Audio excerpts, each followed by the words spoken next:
बाळूमामाच्या नावानं चांगलं सकाळ सकाळ उठल्या उठल्या आईच्या पाया पडलो, त्याच्यानंतर तुळशीच्या पाया पडलो. जसं सुरेशचंद्रिकाने 4 गुरुवार केलं तेव्हा पुढचा जन्म तिला चांगला राजा भेटला, तसंच माझ्या आयुष्यात 4 गुरुवार आईने केल्यानंतर आयुष्यात एक चांगली गोष्ट घडली.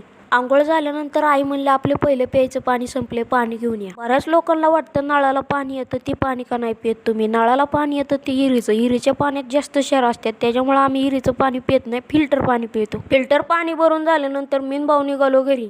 त्या दिवशी आईने परडी केली होती, त्यातलं पुरण शिल्लक राहिलं होतं. मग पोळी केली होती. मग मी इकडं पुरणपोळीचा बुकना पाडायला चालू केलं. जसं जन्मत्या बाळाला आईपासून वेगळं करू शकत नाही, तसं माझी चहा चपाती कोणी वेगळं करू शकत नाही. आईची इकडं भांडी घासायचं चाललं होतं. म्हणलं आईची भांडी घासत तर मी इकडं किचन मोठा पुसून घ्यायला चालू केलं. म्हणलं तोपर्यंत आईचं काम होतं एक काम हलकं होईल.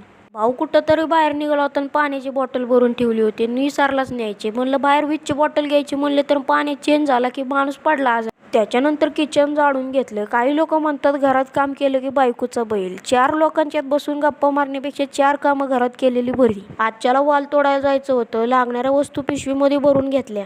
आईने एवढ्या गोण्या काढल्या होत्या. आईला म्हणलं ह्या गोण्या लय बारीक आहे, पण ही गुण कुठून आणली तू. आई म्हणली मी शेजारच्याकडून आणली. मग मी लगेच त्या गुणीची गडी घातली आणि शेतात न्यायच्या पिशवीत ठेवून दिली. ह्या गोण्या म्हणत असते मालकाने बिनमोकार आम्हाला बाहेर काढले. आमच्यात माल बसणार नाही म्हणले आम्हाला काढायचंच कशाला. पण मला काय स्वप्न पडलंय काय तुमच्यात माल बसणार नाही. सगळी कामं झाल्यानंतर दालाला कुलूप लावलं. आईला म्हणलं परत नको म्हणे, थोडं खोल ना, माझं हे काम राहिले थोडं खोल ना. त्याच्यानंतर मी नाही निघालो वावरात. या वालीमुळं मला तर कामाला जायला सवड भेटा नाही. भगवान क्या है मेरे नसीब में. वावरात जाण्याआधी गाडीत पहिलं पेट्रोल टाकलं, नाहीतर गाडीमध्ये बंद पडले. आई म्हणून तुला बघाय काय झालं. एका बाजूने म्हातारपण, एका बाजूने तरुणपण. त्याच झाडाच्या सावलीखाली गाडी सावलीला लावली. वावरात आल्यानंतर किडक्या शेंगांची पिशवी कमरेला बांधली. आपण ह्या लिंबाच्या झाडाकडून एकच शिकायचं, आयुष्यात जोपर्यंत ताकद आहे तोपर्यंत कष्ट करायचे. एकदा का घरी बसलं का नाही, कष्ट केलेलं दिसत नाही पण घरी बसलेलं दिसतं. आईला एकदा नाकाला कापल्यामुळे आई कसली पॅक बंद झाली. मी पण इकडे शेंगा तोडायला बादली उचलली, पण त्याच्या आधी म्हणलं पोतं वल्ल करून ठेवा. शेंगा तोडस्तोवर पाणी नितळण पोत्यातलं. पप्पा सकाळी 8 वाजता येऊन फक्त एक सरी तोडली. पप्पाला म्हणलं तुम्हाला इनाम कुठला द्यायचा. पप्पा म्हणलं तुम्ही पटापटा सरी तोडा. आईने तर इकडं बसूनच शेंगा तोडायला चालू केलं.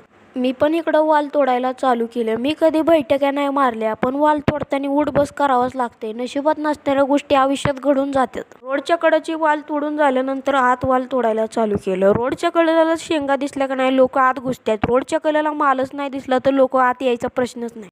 पप्पा सकाळी तोडायला आलो ते शेंगा, त्याच्यामुळे काय नाही, पप्पांचा काय विषय नाही. नाही संघच आलो होतो तरी माझी आई माझ्या पुढं आई गेली शेंगा तोडायला. कसं काय कळलं नाही. तो आम्ही दोघंच संघच तोडत असतो. बोलाय असलं ना पटापटा उरकतो. माझी तर सरी अजून काहीच नाही झाली. मी हिथं आहे आणि माझ्या अजून सरीचं तोंड पण दिसतंय. माझ्या सरीला एवढा माल आहे आणि आईच्या विसरीला एवढा माल आहे, तरी आई पुढे गेली कसं काय मला हेच कळणार. आईला विचारायला लागेल शेंगा ठेवते का, नाही तर काय होते माहिती का, निवऱ्या शेंगा झाल्या ना आळी लागते. एवढ्या शेंगा पिशवी गोळ्या केल्यात, खिडक्या शेंगा बिले गावल्यात. आता इथं एवढे हिरवळ झाली की वरती शेंगाच नाही, पण सगळ्या शेंगा पाल्याच्या आड लापल्यात. दिसतं तसं नसतं म्हणून जग फसतं. ही गोष्ट पप्पाच्या कानावर घालावी लागेल, कारण का जिथं असं पालं दिसतात त्याच्या आतमध्ये शेंगा असू शकतात. नाहीतर माणूस जायचं पुढं नगन. माझी तर हिथंच बादली भरली. अजून तर माझी सरी चालू पण नव्हती झाली तेव्हाच बादली भरली. म्हणलं बाळूमामाच पावलं, आजच्याला चांगल्या शेंगा सापडल्या.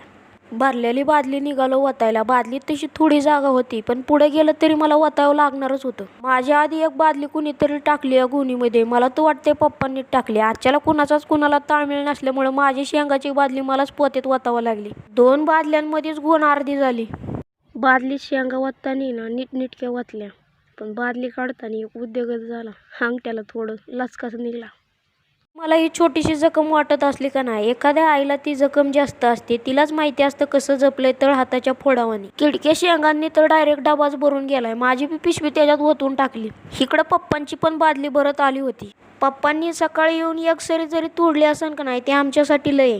मगाच्या दोन आईची माई गाठ नव्हती पडत. आता आईन मी एकत्र आहे. कशी आहे. लय पटपट पळत होते आई. तू पळत होते म्हणजे काय, आता मला दम सकाळपासून काय खाल्लं नाही, चक्कर आल्यागत होती म्हणून बसली जरा वेळ. खिचडी आणायची की मग. खिचडी खाल्ली का आता 4 गुरुवारी. खिचडी खायची की नाही खाल्ली म्हणजे उपास खाल्ला. पोटाला मारून उपास करायचा काय फायदा. नाही खात मी काय. आणि एपएम बिपम पण नाही लावला, नुसती बांगाट पळायची. शेंगा बिंगा नाही ना ठेवल्या आहे मागं. जा बघ मग परत सापडलं. आई म्हणते जा परत माघारी बघ. मगाच्या धरून म्हणलं बाई मी एकटाच तरी तोडत होतो, आता कुठं दोघं एकत्र आले. तुझी कशी गाणी चालू असते डिंग गुंग गुंग. आई म्हणते मला उपाशी आहे, मी खिचडी नाही खाल्ली.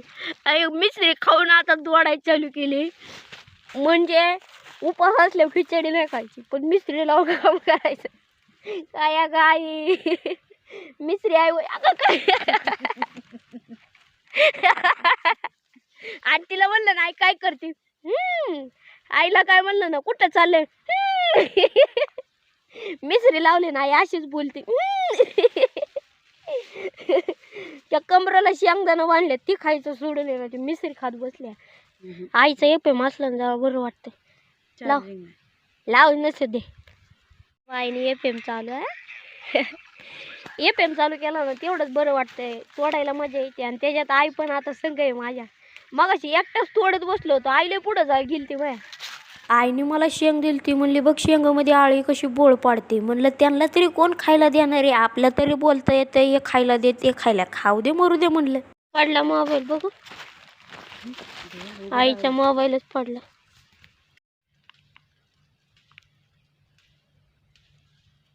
ए झाला चालू, झाला झाला. आईची दडदडच वाढली असते. आई म्हणली असते तुझ्यामुळं झालं सगळं, एफएम लावायला लागला. दर बाई झालं चालू.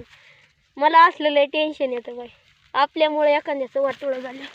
नको लावू बाई आता एफएम, ठेवून दे. माझी पण शेंगाची बादली भरली होती ना आईची पण बादली भरली होती. मगाशी लागले म्हणून आईला सांगितलंच नाही ना. आईला म्हणलं चल शेंगा वाटायला. शेंगा तोडायच्या नादात गाडी कावा उन्हात येते कळतच नाही. अचानक लक्ष गेलं तर म्हणलं सावलीत लावा. पोतं भरलं गच, आता ही राहिले आहे का नाही. ह्याच्यात किती बादल्या वाटल्या, 2. त्याच्यानंतर मी जेवायला सुट्टी केली होती. आईला आजच्याला शेवटचा गुरुवार असल्यामुळे उपास. आणि जेव्हा आम्ही रानात आलतो तेव्हा पप्पांनी जेवण केलं. जेवायचं मात्र मी एकटाच राहिलो होतो. जेवायला केलं होतं मुगी आणि चपाती. सगळ्यात आवडती म्हणजे मुगी आणि चपाती. मुगी आणि भात असला का नाही दिवसभर मी मुगीन भातावत राहतो. मग मी मुगीन चपातीचं इकडं बुकणं पाडायला चालू केलं. जेवण झाल्यानंतर डब्याची पिशवी हाय त्या ठिकाणी अडकून ठेवली. आई म्हणले झाडाला सीताफळ सापडतंय का बघ, आपल्याला संध्याकाळी देवी पुढं ठेवायला. सापडलं की म्हणलं तुझ्या नशिबात होतं म्हणून सापडली. आईला म्हणलं आपण इथं वाल तोडाय आलोय, टांगाळ मंगाळ करायला नाही आलो. आई म्हणली काय कामं होत राहतील, टेन्शन नको घेऊ. अचानक फारफूर वाजायला लागलो. म्हणलं आवाज कुठून येतोय, तर पाईपांमध्ये पाणी चालू झालं होतं. म्हणलं माझ्या काळजाचं ठोकं वाढलं की. पप्पा आईच्या सरीमध्ये आलं ना अचानक म्हणलं शेंगा तोडायचं थांबवा. म्हणलं झालं काय. पप्पा म्हणले 4 वाजल्यात आपल्याला शेंगा तोडायचं काय होणार नाही, त्याच्यामुळे स्टॉप करून टाका. पप्पांच्या बादलीतल्या शेंगा तोडून घेतल्या, कारण का आता मी जिथं शेंगा तोडल्यात का नाही तिथं ओळखावणं नको आहे कुठली सरी तुडली आहे.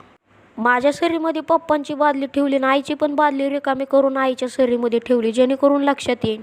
आईने सकाळ धरून काहीच नव्हतं खाल्लं. आईची अचानक नजर पपईच्या झाडावर गेली आणि पपई पिकलेली दिसली. म्हणलं तुला देवीच पावली.